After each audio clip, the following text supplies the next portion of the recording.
Okay, this is my fourth time doing this video. Hopefully I get it right. Um, just because I think I'm veering off. I've veered off, and I think I've probably would have lost a lot of people if I'd posted those videos. So anyway, Bitbutter. I subscribe to your videos because you're a fellow moral nihilist and an atheist, and so I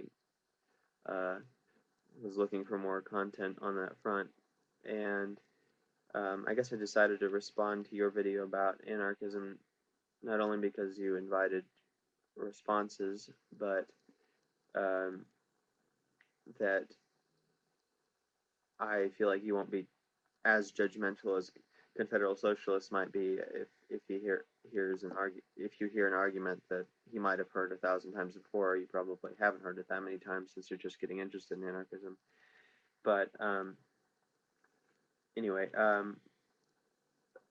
ever since I became a moral nihilist, I've been sort of cautious about choosing any political position because a lot of the arguments for a certain political system will be ultimately grounded in objective moral properties. They'll say, well, you know, it's objectively, they won't say objectively, but they'll say it's wrong with complete certainty that you would allow starving people to die. And so we have to have a strong state that can keep people alive in a ruthless capitalist system, maybe, would be one argument for a particular type of political organization. Um, so, but since I don't believe that moral properties exist, it's difficult for me to ever buy those arguments because I could say, well, I could just deny that it's wrong to starve people, and you have no argument because you can't support the notion that it's wrong. You can just claim that it's wrong because there really aren't objective moral properties that you can point to and say, well, see there, it's written in the stars that it's wrong to starve people. So when I started watching Confederal Socialist videos, I was impressed like you were, just because he's pretty knowledgeable and educated, it seems like. Um, but I knew that he was an atheist, and I wondered what he thought about morality. So I went back to some of his earlier videos, and I watched the ones with the word morality in the title. And as I understood his position, he basically just says he thinks that morality is intersubjective, and that's not too far from what I think we believe. That he doesn't believe that moral properties are objective. Um, I think that obviously we can have our own subjective moral feelings. I can feel it's wrong to starve people subjectively, even if it might not be objectively true. Um, but the problem is, he ultimately does, even though he doesn't believe in objective moral properties, he ultimately bases his argument on the fact that moral properties have some consistency. Um, because he says that the state is, I think he literally uses the word wrong.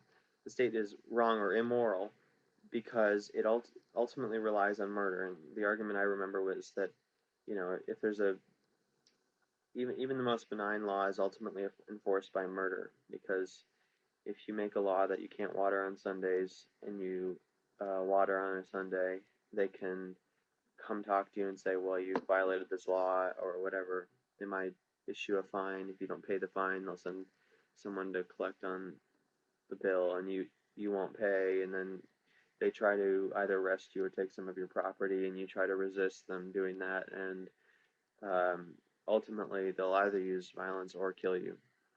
And um, so the state relies on murder in order to survive.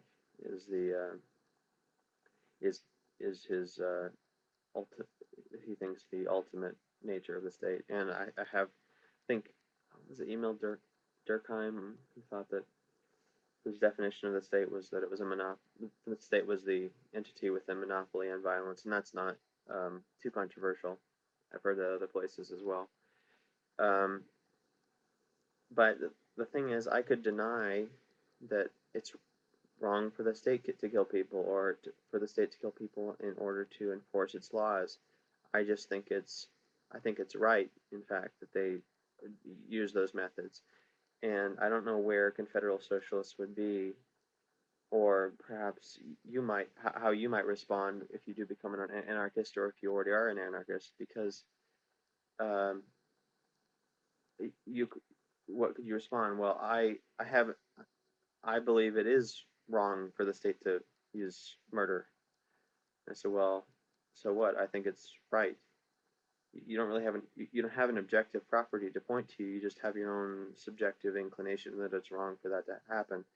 Now you could say that it would be better for me selfishly to live in a society that is stateless, um, because in that society my interests might be satisfied more often. And but usually the arguments aren't gauged that way, and I think that ultimately if I do develop a more sophisticated political position, it'll probably be based on that type of reasoning. Well, I would prefer to live in this society because I think my interests would be satisfied, and um, and in the current society they aren't being satisfied to the extent that they could be satisfied if it is a more radical political position that society has to be changed.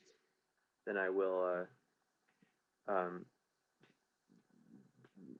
adopt that particular position.